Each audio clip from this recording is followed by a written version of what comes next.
No, upon exactly an hour. Exactly an hour. And didn't leave room for questions. Sorry, questions. Yes, boss. About sponsorship, that is the first time I'm learning about that today. How you have to get people who advocate for you at workplaces, and I think it's something that many of us have missed. Morally, we know bribery is not good. Yes, and from what it looks like, being able to influence people to the extent that they will advocate for you whilst you're not there would, require some form of commitment. From where we come from, it could have literally just been giving the person an envelope or buying them lunch. But here, we can do it in other ways, like giving the people time, give them that emotional availability. So is that not emotional bribery? And if that's emotional bribery, how can we just get on without that? Because my point is, if I'm very good, I'm skillful, do I necessarily have to just do something extra that many people wouldn't do? And that will make me stand out, because mind you, if everybody is being aware of this sponsorship thing you've mentioned, then it will also be another thing, because that's the status quo now. So how would I stand out without letting it be an emotional bribery? Good question. One thing you need to understand in life is that there are things that are always going to happen, whether you like it or not. It's going to happen. You not getting your promotion is because someone said you're not good enough. Someone made that decision. Someone made that call. Yeah, whether they like you or not. Some people don't even know you. Yeah. Yeah, so you haven't done enough. So there are a few things. In terms of the emotional bribery, it's not bribery. And I'll explain the reason why. You are doing your job. Right? The reason why I was not getting my promotion was because my work was not visible to other managers. I was just there thinking that, I'm good at what I do. So why is my manager not getting me the promotion? And didn't realize that it's not just him. There were other people, because what happens is calibration, that's what they call it, right? At the end of the year, every company will do like a mid-year review and end of year review, right? All the managers comes together, all the engineers, your pictures are, on the board. And then your manager will put the number that they want. So in our workplace, we do 5. So 5 is like exceptional, you're good. And if you get 3, that's good. You're doing your job, you turn up, you do your job, right? 2 is like it needs improvement. And 1, we have to have a different conversation, right? So they put it there, and then they put the numbers. Everyone. And they discuss everyone. So if your manager has put 5, you're exceptional, and other managers will be like, I don't even know him. Why are you giving him a 5? What has he done for this company? Now they drop you to 4. They drop you to 3. And if you're not lucky, you get to the 2. So, it's human beings that are doing this. So at the end of the day, you just need to make sure your work is visible in front of these people. So that if your manager says a 5, another person will be like, oh yeah, that's true, this guy did this, and then they will add to that. That's not lying. That's not bribery. That's just purely because they have seen your work. So what you're doing is you're making it visible, right? And the sponsor, in this case, the sponsor is also someone who has seen your work. So now he's advocating on your behalf when you're not in the room. Because collaboration, you as the person, you're not there. It's only managers. So to your question, in most African countries, of course, the envelope will do. In this country, there are rules and things around that you can't just slide the envelope and be like, yeah, promote me. It's not going to work. So the only way it's going to work is to let people know your skill set, let them know the work you're doing. Because a lot of people say, oh, what have you done this year? And then you'll be like, oh, you know what, I did this, I did that. But you didn't link that to the company's overall vision and mission. And if you can't link those two, and that's the communication comes in. Like you ask someone, be like, oh, what did you do this year? Oh, I work on this project, I work on that project. Good. Another person will come and be like, oh yeah, I work on this project because this project is what made the company £1 million this year, and I did this. You are linking it back to the, you know, who's going to get a promotion? The one that was able to link that to the company's mission. So I understand where you're coming from. It's not emotional sort of like bribery, but it's just that I'm making myself visible in a nice way. Some people want to be visible by just being loud, right? Those people, they don't get anywhere, right? But be visible and let your work be visible and speak for itself. And then there are ways to do it. And the ways to do it is to have a mentor, have a sponsor that will speak and advocate on your behalf. I hope that helps. Yeah? Cool. Any more questions? Yeah, go on, boss. Yeah. Okay, cool. First of all, some of us worked in Ghana, so it's not always in the companies in Ghana that you need to sleep and believe. Your work has to speak, just as you're saying. Your work has to speak, and in that regards, your work speaking is when you're making it visible. Well, the question is, how do I make it visible? So what, for example, I used to do is basically document across the year, document what you have done that had an impact on the overall strategy of the company. Every company develops strategies at the beginning of each year, but all of us have inputs in that. What did you do that made an impact? Document that. And when you are documenting, the only way to make other managers see, because your manager will see it anyway, but the only way to make other managers see is that you take up the informal roles that come. If you take up the informal roles or informal leadership opportunities that come within a company, the ad hoc opportunities that come within a company, that is when they will see that, okay, other managers will see that, indeed, you did this and this and this. And sometimes you don't even have to speak or talk about it, but because they have seen, they will talk about it for you. You get it? So document it and then take up the informal role like you mentioned before, and it should be. Thank you. Thank you. Yeah. On that documentation as well, it's very key. Don't wait till the end of the year and then now start thinking about what you have done, right? You will forget about it. So every month, every week or every month, just list down, okay, what have I done that contributes to the organization, so that when it comes to your mid-year appraisal, you've already got evidence and things like that. And also before your end-of-year appraisal, you already know when it's going to happen. Make sure you've also asked other managers to give you feedback. Feedback is very important. If you don't get feedback, you will not know where you're going wrong. When you get that feedback, then you channel those feedback and work on it, and then that's how you can be like, okay, cool. Now when I go into end-of-year appraisal with my manager, guess what? You are telling them. You're making your manager's life easy for him to now present you in front of other managers, right? So that's very key. Thank you for that. Okay, so this is not a question, but it's just a top-up of what you just said. Yesterday, I got a message from my manager saying, okay, another manager has read out that, okay, I'm going to appraise Michael, so tell me about him. So he called me and let me give him, let's say, a list of the stuff I've done, right? So I told him and he said, okay, but I remember last time you said you do this for the church. And I said, yes. And he said, okay, so I'll add it to it. He said, so what do you do? I said, media. He said, all right. Then he said, you also do, you do video production. I said, yes. He put it down. So he asked me a lot of questions, even the BCC roles I do, he asked me all of these. And these are things that when we have meetings, we talk about, and it's just a way to set the pace before our meeting starts. We just talk about what we did over the weekend.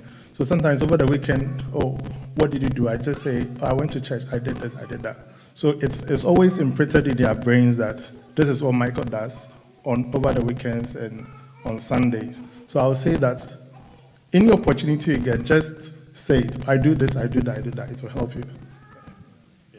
That is so key, and I agree. The church is the place. I can't stress that enough.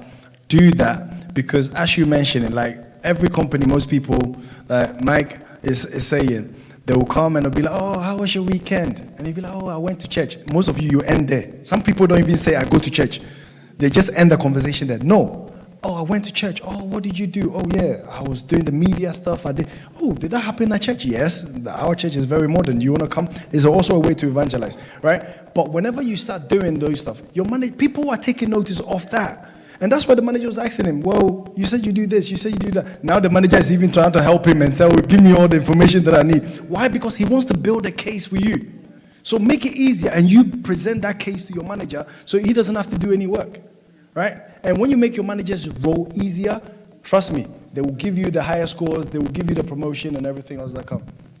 Amen. Oda, I just wanted to ask you to talk a bit more about, you mentioned about continuous development. And I think it's an area that sometimes, especially people who work in fields like health and social care, I feel like it's not really looked into as much. So sometimes you see someone, maybe they've been a support worker or a health worker for like 10 years, and they haven't been promoted. And I know that in fields like that, continuous development is so key. So I work in health and social care, and recently some statistics came out where they were talking about how, like, directors of children's services, there's literally under 1% of directors of children's services that are black. So I recently started doing the qualification that will get me into that role soon. So, but I think it's something that we don't look at a lot because, like you said, you need to invest in yourself. So can you talk a bit about continuous development in our careers and how that can actually improve our career progression? Thank you. Usually they're saying sectors that I don't really like talking about because I don't know much about it is healthcare, right? But I got married to someone who's in healthcare, so that's how I've kind of like learned over time, right? So, oh, you got a question? Okay, when I finish, I'll come to that. So, one thing that I've realized is that a lot of people that are like support workers, they just go and they just do their job, and that's it. Some people don't know, let me put it this way, some people don't have the knowledge or they don't know that it's possible for you to move from that role to another place. That's another thing. So that's one thing. So not having that knowledge is key. That's why I said information is very, very important. So someone needs to sort of enlighten them. And this is where if you have a mentor or someone that is ahead of you can maybe say, oh, have you tried this? Have you tried that? Right? Okay. So that's one thing. Some people have got the knowledge, but unfortunately they are too lazy to take that action. And as I said, if you want to be successful, you've got to have that knowledge and also the action. You need both. You can't just have the knowledge and just sit there. All right? So one thing I realized, my wife did an undergrad and then did a master's and then went back to do another master's, right? And then now I thought, okay, we are done. And then now she goes online and says, oh, I need to do this course because, and then now she's done it. She keeps doing different courses. Why? Because she wants to be in a certain position. Does that make sense what I'm saying? So for healthcare places, what you need to start looking is, okay, where do you want to see yourself maybe in 5, 10 years? Draw that plan and then work towards that plan. And if you don't have that information, because you have that plan, if you sit down with someone who is ahead of you, you could be, oh, I'm trying to maybe get here. How do I get there? That's where you get that information. Do your own research. So as you do that, trust me, you will start mapping out how you can get to that place. And this is where the GPS, that analogy that I was saying, is very, very key. The startup is going to say 10 left, 10 right, go straight ahead and all of that, and you just follow. When you have a map and a plan, that's what it is. It just helps you to just follow. And then you get that information, do your research, and that's what it's going to happen. So to your question, I feel like a lot of people, one, they don't have the knowledge. And once they get the knowledge, they don't do anything about it. But once you apply these two things, the only way is to be successful. That's all I can say. So invest in yourself. If you don't know, ask people that know. Go online. There's a lot of information out there. All right? So if you're not sure and you're in healthcare, you don't know how you can progress. Because my wife was like, oh yeah, there are bands. And I said to my wife, if there are bands, who created the bands? There's a human being that created it. So clearly, there are ways around the bands. If you don't know, you need to find out. Ask questions. A lot of black people, we don't ask questions. We accept everything that we are told. But always challenge. Don't go and use the black race card all the time. Race card, I've never used a race card in my company, right? Don't use it. It's like people will look down on that, right? Don't use the race card, right? If people being racist, yeah, fair enough. But we are very quick to be like, oh, just because I'm black. No, it's because you don't have the skill. It's as simple as that, right? So let's be honest about ourselves and make sure that we're actually doing the right things to actually get it. Right? Cool. Sorry, let's go question. Thank you, Eda. I want to with what Marcus said about the relationship between him and his bosses. I'm worried about the fact that people are sometimes so envious of your abilities. So you're working with these managers. When you are close to a CEO or the owner of the company, that's different because they want to get people who have different or diverse abilities like that.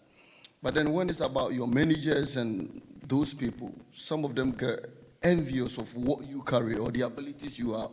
With that, is it always advisable to let them know about you or what you are doing or what you are capable of doing? Thank you. Okay, cool. So I'm your manager. Then you tell me about all of this stuff you do whilst you are off work, and I know it requires a lot of time. Then you are at work and you are sleeping. All I would think is, look, he's not taking care of himself and rather come and sleep at work doing his own stuff. So adding to that, is it advisable to be telling them our personal stuff? Right, cool. So let me tackle this one first because that's easier. Going to work and sleeping is a big no-no. It's as simple as that. It's a big no-no. I don't care what you do for church. But yeah, you're a human being. But you need to have time to rest. So sleeping at work is a big no-no, right? And I know sometimes I've told the elder several times that I recover on Mondays. So Mondays, guess what? I don't put any meetings. You won't catch me in any meeting on Monday. If you put on Monday, it has to be after like 11 o'clock. Why? Because I know that's when my brains will be switched on. You need to know yourself. If it doesn't work for your organization, then maybe you need to have extra rest, especially those that drive, like lorry drivers and stuff. They need to have a certain time, like rest, before they can jump on that, right? So imagine if you're driving National Express coach and yeah, you're sleeping, right? So that's a big no-no. Now to the question of people being envious of you. Don't go and brag, because that's where people might be a bit. And even if you don't brag, and I used to work with every organization I've worked with. I work with people in India and Pakistan, Bangladesh, name it, right? Different places. And people in India have got this culture that they always want to shine. They always want the people to speak highly of them, right? So when you work with them and they see that you know something, they are always very quick to come behind the scenes. They will take on the role. Anything that comes, they'll raise up their hands first. Yeah, I'll do it. But they don't have a clue. They don't have the skill set. And then they'll go behind the door and then they'll message me. Oh yeah, Lord, how do you do this? And then I'll be like, yeah, ask me questions and I'll help them. And they go and do it. And then when we have team meeting, they will come and brag as if they knew everything. And then I'll be saying, rah, you this guy. so to the point, right? The way to do it is that I saw all of these things played out. You need to be very observant and look in the room and know who is envious of you and who is not, right? And if that's the case, what you do is you don't tell people your plan. You don't say anything. But the way to do it is that if you have a manager, you need to be having one-to-one at least every week or every month with your manager. So your manager is the one that you are telling. Now, if the manager is the one that is envious of you, then this is where your mentor and your sponsor comes in. Because they have been in the organization for very long and understand the organization, they will now advise you how you navigate, right? There were certain things that my manager didn't tell me. It came from my mentor. Because my mentor was like, oh yeah, have you tried this? Have you tried that? And I'll be like, oh yeah, my manager never mentioned this. Because he probably didn't know. Right? So to your question, yes, there are people that are going to be envious. Unfortunately, you cannot help what other people are doing. But you can always focus on you, how you go about it. And that's why I said, you don't brag about it, and you keep it to yourself until it's ready. So for me, a lot of projects, I won't say anything. I'll come and give the update, and then everything else. And then at the end, when I know it's ready and I've finished and I've done, then I throw it at the team and be like, okay, yeah, I've done it. Like, I'm on leave now for a couple of days. But on Thursday, I was meant to be on leave. I actually decided to work the first half of the day because I wanted to finish a project. And then by God's grace, I was able to finish it. And then I was like, yeah, see you guys, I've done this. This is the first production. It's live, people are using it. So when you go into your Experian app, and then you press any link that takes you out of the app into a browser, right? I was working on that to make sure it goes onto a new migration. So after I've done, I was like, that's it. I told my manager I'm off. And he's like, yeah, enjoy your holiday. Thanks for covering this morning. Why? Because they know. And the other team members, no one said anything. I don't care about them. They will stay at the bottom. They will stay where they are. For me, I know who makes the decisions. And the people that make the decision is the one that needs to see my work. So as long as you do that, people being envious of you, I have enough people that are just envious of me. So don't worry. You'll be okay. Just pray that God will get rid of them. Yeah, does that help? Yeah, cool. Sorry, was that a question or? If it's your manager, then that is where you making other people or other managers get to know your work also counts, and the fact that your work needs to speak for you. So sometimes you don't need to do the talking.